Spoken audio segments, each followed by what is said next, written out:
We've had an unexpected turn of events. The Delphi murders. Earlier this afternoon, the defense attorneys have withdrawn their representation of Mr. Allen. Now, at the end of the day, with this evidence leak, it's all seemingly has just led to this point that we're at now.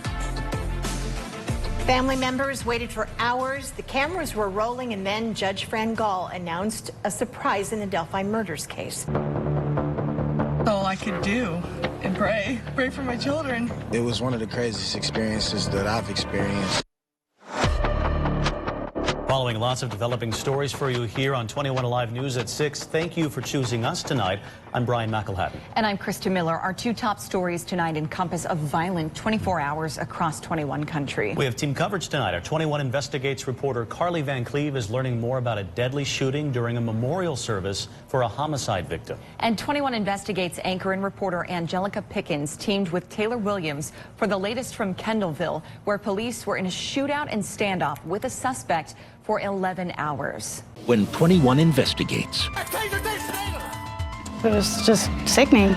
We ask the tough questions. Did the Sheriff's Department do everything in its power? Getting answers. We do not want to see any prisoner die in our facility. When the news is this important. Oh, schizophrenic. Turn to 21 Investigates. Watch the full story now on 21alivenews.com. When we heard about Jonathan Olwine's suicide inside the Allen County Jail last month, we wanted to know more. So we filed a public records request to see what landed him in jail in the first place. This is what we uncovered. Body camera video we showed to his family. And a warning, the video you're about to see is disturbing. September 12th, just after noon. Get back! Get back! Taser! Taser! Taser! There we go. You're watching a responding officer's body cam video. Right before this, police say a detective spotted 35-year-old Jonathan Olwine walking in the middle of oncoming traffic. When he tried to get him out of harm's way, the detective says Olwine was aggressive, walking toward him and had a 1,000-mile stare. He says he tried to stop him, but instead Olwine threw a punch.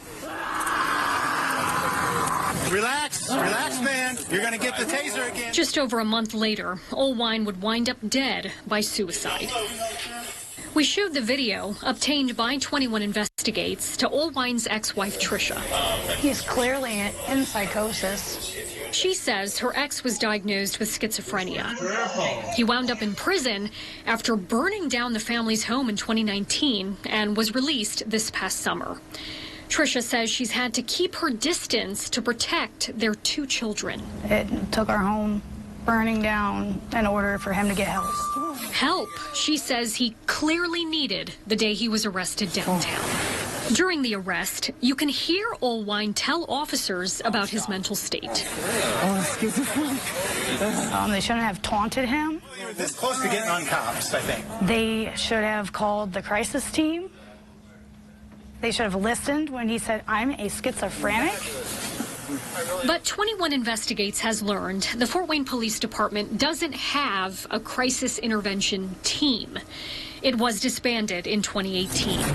Now, the Fort Wayne PD says all officers are trained in crisis intervention. They receive 3 to 5 days of mental health training in the academy. In your opinion, that's not enough? Correct.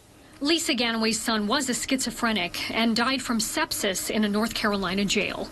She's on the board of NAMI Fort Wayne, the local chapter of the National Alliance of Mental Illness. What's disturbing to me is that initially they're just worried about what charges they are going to charge him with. They aren't worried about him at all. We had her watch the entire video, which shows the initial scene and the ambulance ride to the hospital. I know he wasn't acting rational, but right there tells you there's an issue. You tell me who he is. He's not a real person. That's impressive. Not everybody's cut out to be a CIT officer. In my opinion, the police need to use this as a training video of maybe how they could handle a situation better. Well, hopefully he's just going to go boop, boop for a little bit. 21 Investigates asked for a response from the Fort Wayne Police, but they denied our request for an on-camera interview. Olwine was charged with battery of a law enforcement officer. Handling, transporting, custody of Both Ganaway and Olwine's ex-wife believe someone dropped the ball when the decision was made to send him to the Allen County Jail instead of a behavioral health facility. You can't just throw somebody who's sick inside of the jail like that. Like, what do you think's going to happen? Did the Sheriff's Department do everything in its power to prevent the suicide of Jonathan Olwine? We follow our policies, and to my understanding, we have followed our policy in this matter. Sheriff Troy Hirschberger runs the county jail. Should Jonathan Olwine have been in jail in the first place? Was that the right place for him? I can't answer that. I don't know specifically as to what his personal issues were. For him to be in jail, there would have had to have been a criminal charge for him to be housed in the block that he was. The Sheriff's Department tells 21 Investigates Olwine was put in general population and after just over 4 weeks attempted suicide in the shower. He died 2 days later. We do not want to see any prisoner die in our facility. Is the criminal justice system failing folks with mental health problems? Well, the criminal justice system isn't set up to be in the mental health business, or at least the corrections county jail side of things. We're not a hospital. You can't throw somebody in a cage who is playing in the road and completely out of their mind. Like, what is that going to do to him? It's only going to further hurt him. Tricia Olwine says the system failed her ex-husband. She hopes sharing her story will bring change to a criminal justice system that doesn't prioritize mental health. Now my 2 children have to navigate through life without their father. None of this would have happened if he would have just got the proper medical treatment. They took him to the hospital for his cuts and scratches. You know, they didn't check on his mental health. 21 Country. It's our hometown too. I've been in this town for 26 years now. Growing up, I was someone who didn't have a lot of confidence. I was in middle school. My mom needed to figure out what to do with this hair. So I went to the house of Nico and we walked in and they took care of us right away. Hi. Long time no see. They were like big sisters to me and my sister. Love your hair. Love your hair how it is. Once you do that, you can love yourself for who you are. We're your therapists, pastors, big sisters, along with being a hairstylist. They wanted to make sure that I represented girls who look like me. They haven't only made me look good, but they made me confident. They played a part in who I am today. I was always trying to make plans to leave Fort Wayne. And now that I'm older, and when I think about anywhere else in this world, my family's not there. Local people, local stories, local news. 21Alive, your local news leader. I lost my twin brother at 17. It's been beyond meaningful to be with Aaron's house these past several years. The very title, Aaron's House, has the word house in it. When you walk into Aaron's house, though, it becomes a home. Home, to me, it's all about the people inside it. How much gets done here and the hearts they have, they really care in ways that make that house a home. She's done a lot for us and a lot for our community. Broadcast journalism is a privilege, but it's more than just journalism. It's being a part of this community and serving it. 21 Investigates has obtained body camera video that shows what happened in the moments after a Fort Wayne police officer hit and killed a pedestrian. That video shows how the investigation unfolded after the crash on April 19th. Police Sergeant Joshua Hardup hit 52-year-old Henry Najeski. 21 Investigates reporter Tom Powell has more from the video on how officers and Hardup handled the moments after the crash.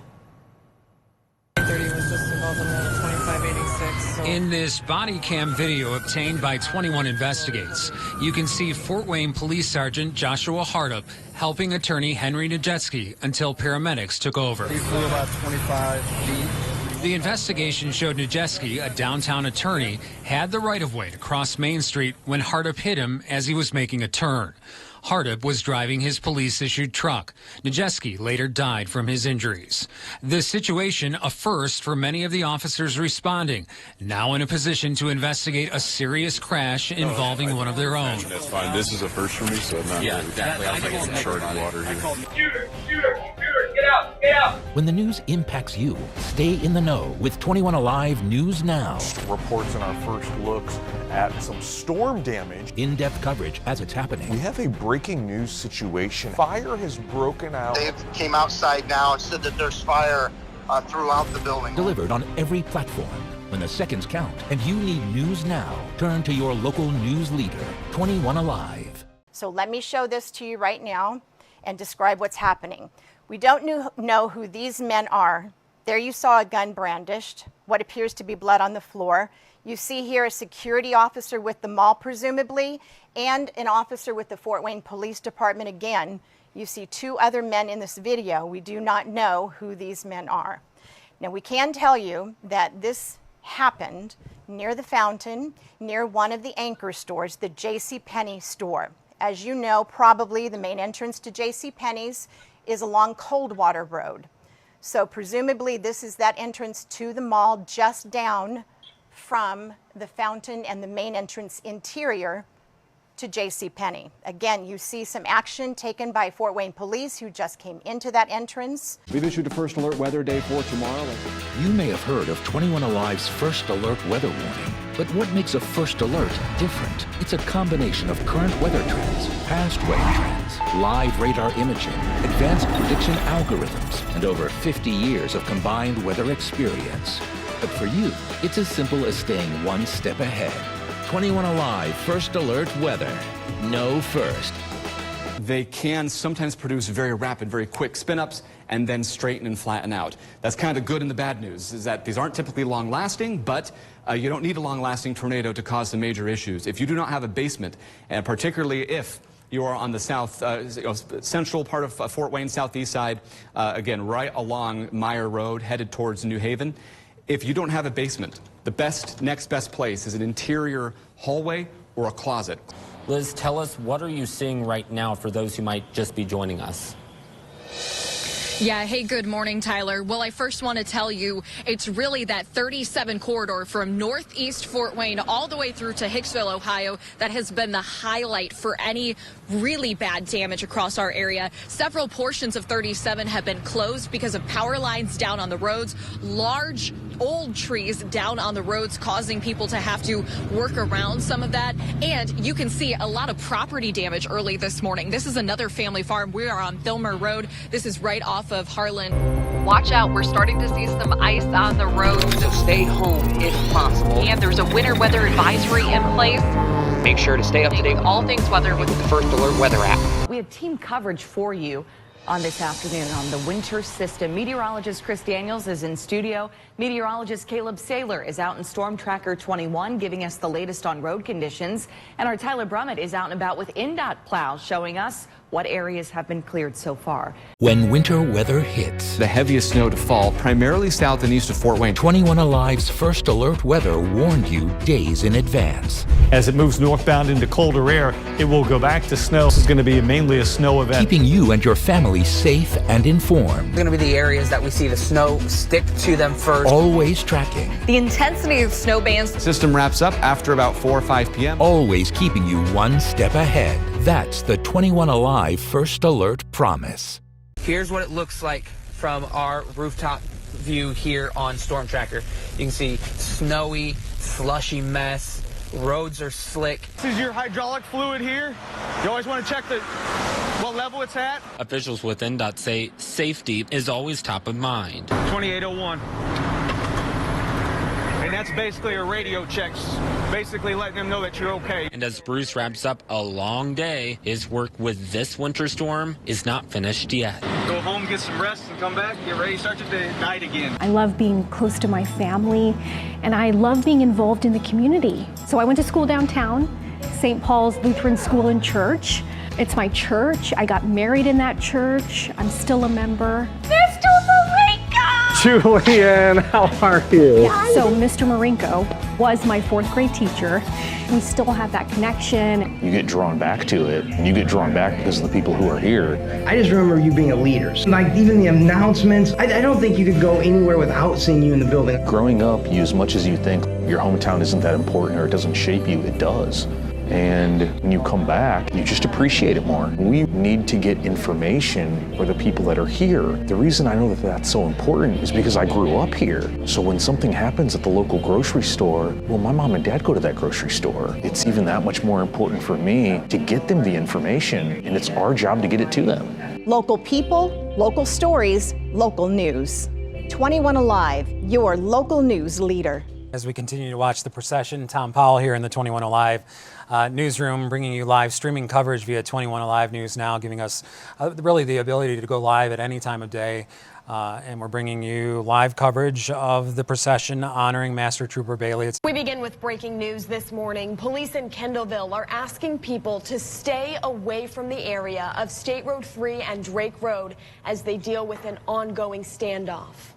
Good morning, I'm Kayla Stewart. And I'm Julian Teekrum. That's right. We've been following this since last night around 7:30. Police have been in a standoff with a barricaded man who they say shot a high-powered rifle at officers. And she essentially had a front row seat watching it all unfold. Now, this is the aftermath of the incident that happened as crews are working to fix the damage that was caused as police tried to get that person out of this apartment, that second-floor apartment. That shooting left families fearing for their lives. One mother was separated from her two kids, and one of the children was stuck in the apartment next door to the shooter. Our Taylor Williams spoke with the family today. She shares their story. I'm grateful, I'm thankful that nobody got hurt and my girls are okay. Ashley Masters is holding her daughters Allie and Gracie tight after what she is calling a real-life nightmare. He was randomly shooting everywhere and they were right beside them. 11-year-old Allie was playing at a friend's apartment when the shooting started. It was right next door to the shooter. Felt like I was gonna die. I didn't know what was gonna happen to me. All new tonight, police have identified the shooter at the center of a standoff in Kendallville last night. Indiana State Police say his name was Michael P. Emmons. He was 60 years old. Today, police gathered evidence in the apartment as they tried to understand the motive here. We saw police pulling out rifles, ammunition, bows and arrows, a crossbow, even a sword from the apartment. Police say Emmons fired on them Wednesday evening as they responded to reports of gunshots in the area. 21 Alive, news at 11. And this is how police honor their own after a death in the line of duty. A short time ago, a procession of police escorted the body of a trooper from Parkview Regional Medical Center to the Lutheran Downtown Hospital. That procession snaked through Fort Wayne, with police blocking intersections along the route for a speedy transport. You are watching 21 Alive News Now. I'm Boss coming to you live from our digital news desk. This is a live picture outside of the DeKalb County Courthouse where Terry Sands, the man charged in the death of Master State Trooper James Bailey, is walking into court. This morning, a final goodbye. The community set to give fallen Indiana State Police Master Trooper James Bailey a grand send-off. He bettered himself as he went along in the career, and just that he gave his best. Officers from around the region descend on Garrett High School for a hero's funeral, followed by a 7-mile procession taking him to his final resting place. All of us feel their pain and sorrow and wished there's more that we could do for them. We're live this morning as a grieving community pays their respects. A special edition of your weekend news begins right now.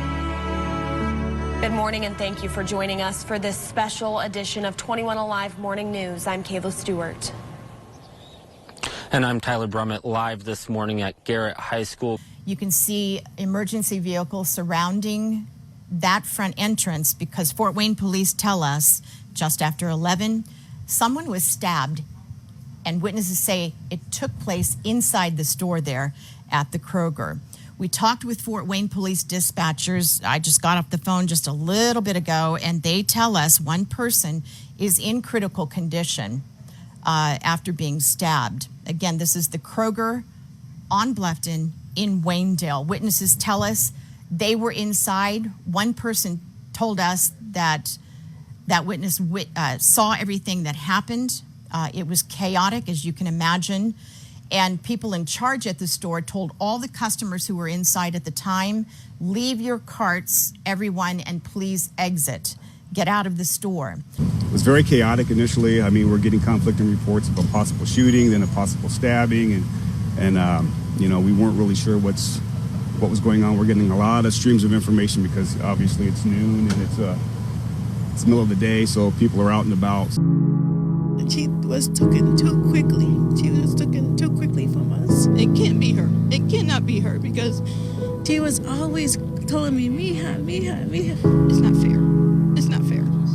It's not fair at all. I just felt, you know, I was just so happy that she could touch so many people's lives. I'm so glad to know that she made an impact on more people than she could probably even like imagine.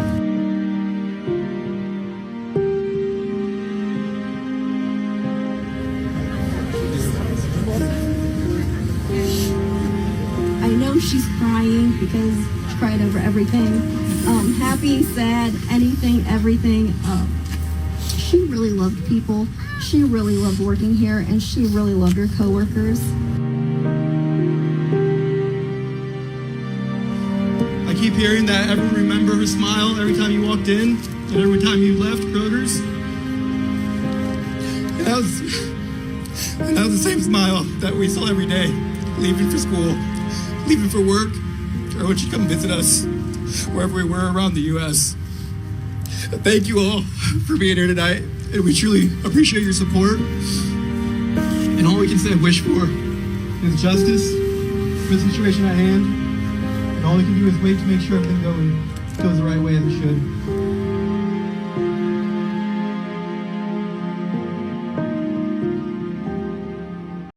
Since 1957, 21Alive has been covering local news in Northeast Indiana. Every day and night, we are working for you. When breaking news develops, you can trust us to be there. New shows, new teams, news stories. Every single day. So when you need answers, look to your local news leader, 21Alive.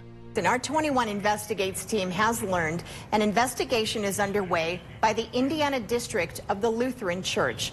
The district's president says he's put together an investigation team to look into allegations of inappropriate behavior by a church pastor. 21 Investigates reporter Kayla Stewart has been looking into this for weeks, and she has more now on what we know so far about the investigation at Our Hope Lutheran Church and School in Huntertown. Some 200 people showed up for a meeting this week to try and clear things up. Instead, parents tell us they left more confused than ever, and they worry about the church's next steps. I feel hopeless. Parents expressing their frustration after a meeting inside Our Hope Lutheran Church and School. So many people showed up, they had to move the meeting into the sanctuary. A church leader allowed the 21 Investigates team inside, but told us not to record. The way the entire situation was handled from the jump was very poor. Benny Sadie says he heard rumors weeks ago that 2 teachers quit. All of a sudden it was red flags, right? And prior to that, the school hadn't told parents anything as to 2 teachers and why the 2 teachers resigned. Then, parents received this email from the school's board and directors and the church elders. In it, they say, quote, "We had 2 teachers resign at Our Hope today because of possible allegations made within Our Hope." The leaders didn't specify the exact allegations, but said none of them held any merit regarding students, and that safety is their top priority. Parents say they started to wonder and worry. I feel like they could tell us more, and they weren't. Jessica Carden and her husband have a child in the school. They say the church leaders made them wait too long to get answers. I don't feel like we should have had emails sent out and then, oh, hey, we're going to have a parent meeting 3 weeks later. The nature of the allegations started to surface at the meeting. A staff member reported her daughter told her the pastor was in the bathroom with her. Another worker reported he had seen the pastor go into the children's bathroom at least a dozen times. Several teachers, past and present, president, also reported the pastor said inappropriate things to them. For nearly 3 hours, parents demanded to know what the church leaders are doing to address the accusations. How do you feel like the meeting went tonight? Well, I thought it went very informative. There were a lot of, and I appreciate all the people showing up to give us information. Richard Thonert is the church council president. He arranged the meeting. So I thought it went very well. Parents we talked with disagreed. So I feel like things are now clear as mud. I came here hoping to have my faith restored back into the school based off what the board is going to say, and nothing concrete was provided to tell me, hey, my kid is going to feel safe here, but it's just the way the process went down. 21 Investigates first learned from this email on November 13th that the pastor is on a leave of absence. Leaders told parents at the meeting he's still being paid, and the church members, not the school parents, will vote on whether he should be allowed back. What I'm looking for you is, and you were there at the meeting, I don't think you can identify that any witness ever came forward and said that they saw anything of any child neglect or abuse. Not one single person. We searched and found only one recent inspection report from November 13th. It shows the state cited the program for having 2 caregivers on site without a criminal history check. We reached out to the Allen County Sheriff's Department. They say they do not have any open reports on this. Kayla Stewart, 21Alive News. Thank you, Kayla. And we did reach out to the pastor, but have not heard back. We will, of course, continue to follow the story as it develops. My heart is just so broken. That was one of the sweetest ladies you ever wanted to meet. It's just trying to cherish you up. Tonight, continuing coverage of that deadly stabbing at the Kroger in Waynedale. Now at 6, we can tell you Fort Wayne police have made an arrest in the investigation. Thanks for choosing us tonight. I'm Linda Jackson. And I'm Heather Herron. News of that arrest just came into our newsroom within the last hour. We're going to have more on the suspect shortly. But first, let's go out to 21Alive reporter Alex Null. He is live from the Waynedale Kroger to tell us exactly what happened today. Alex.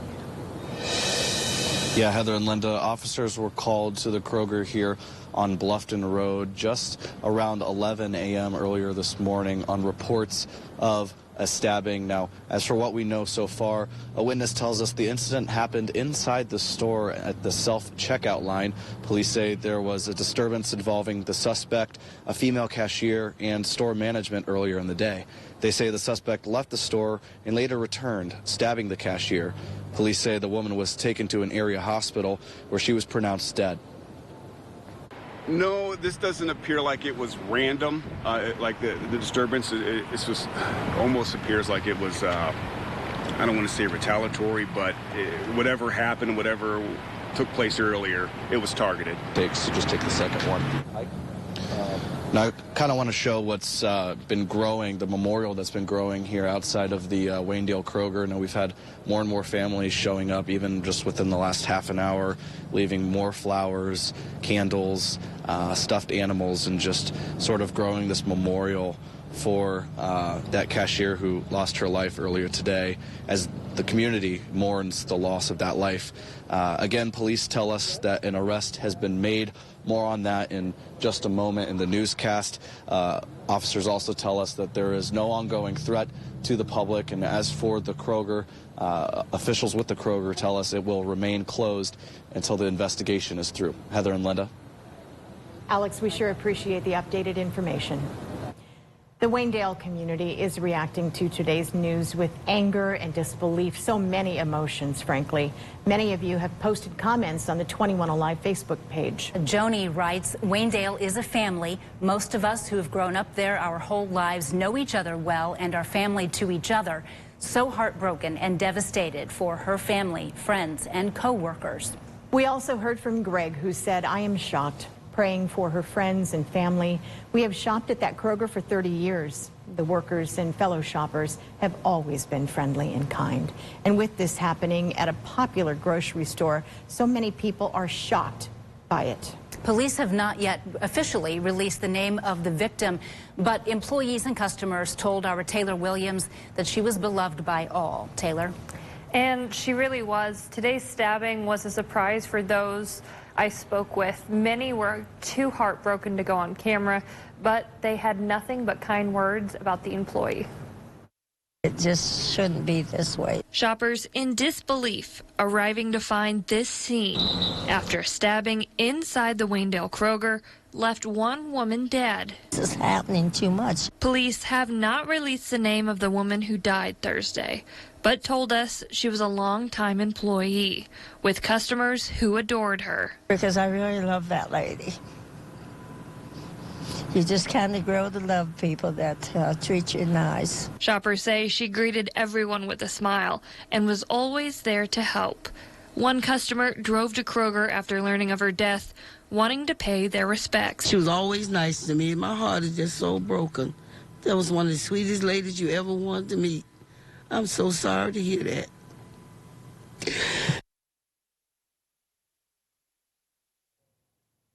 Several Kroger staff members also told me they are devastated.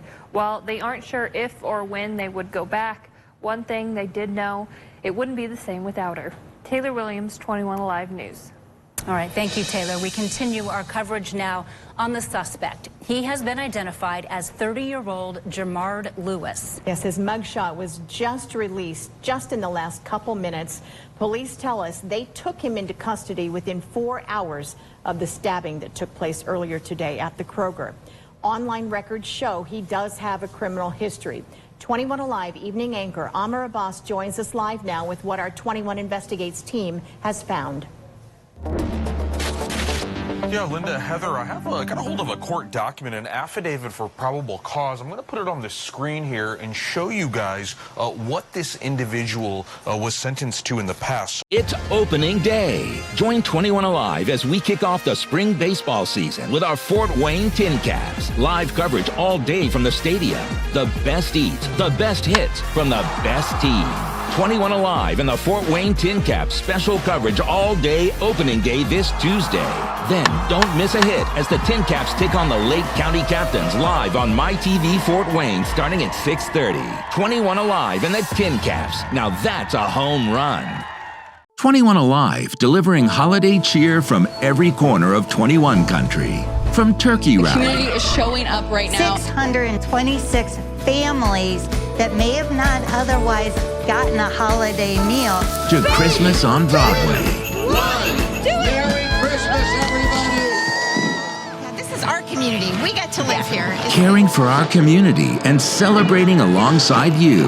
21Alive, your home for the holidays. Thank you for choosing us at 6, everyone, as we take a live look at the Broadway Plaza area. I don't think it's ever looked so good. Hi there, I'm Linda Jackson. I'm Heather Herron. Once again, thank you so much for being with us for this special edition. Christmas on Broadway, and we are literally minutes away, maybe less than a minute away from the tree lighting. Yeah, and I said it's never looked better, but guess what? It can look better once that tree is lit, right? Thousands of people are down here to enjoy this year. The weather couldn't be better, honestly. Even if it was 70 in the shade, I don't think people would like that more than this. There's a chill in the air. It feels like the holidays. Steve Shine just took the stage over our shoulder here across the street at the Broadway Plaza at the Shine and Hardin Law offices. And as soon as the clock ticks 6, as he just said, we're almost ready to go. 2, 1. Merry Christmas, everybody! Oh my gosh! That was fantastic. Oh my gosh! So neat. Oh, and all the families here and all the children just having the time of their lives. It was great to be able to take some pictures, but I had to pause for just a little bit and just take it in, just watch it without using the phone. It's an awesome experience. And I can't remember exactly at this point because my lips were numb last year and I had brain freeze, but I'm pretty sure the crowd this year is significantly bigger than last. I mean, this is a huge crowd, so that's pretty cool too. It's been so special. What a wonderful night. Yeah. What a fantastic opportunity for the whole community to get together and celebrate and kick off the holiday season. Yeah, this is our community. We get to live here. It's been wonderful sharing Christmas on Broadway 2023 with all of you. Thank you for watching, and let's send it back to the studio now in Amr. The Grand Wayne Center is a step closer to expanding. Good evening, everyone. I'm Linda Jackson. We'll hear from Jim Bailey later on this evening. No, the game, no guesses. No, they won't forget. Those winter forecasts? Yeah. Like dominoes, they want to get that precious. Oh, little Riley mom, this is Linda Jackson. All the phones they lit up. Look at how they glitter. In a VIP, you know, with me it's always better. Follow me now. She went back this evening for that memorial. Hey everyone, look who's here. Chris, thank you. Is it a wrap? Yeah, it's a wrap. Hi.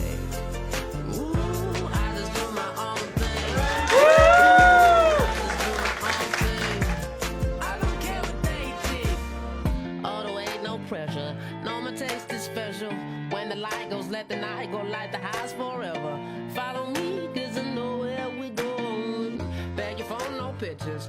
Won't forget, won't miss it. On the door, say you know me like sesame, they'll let you.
in who I am today.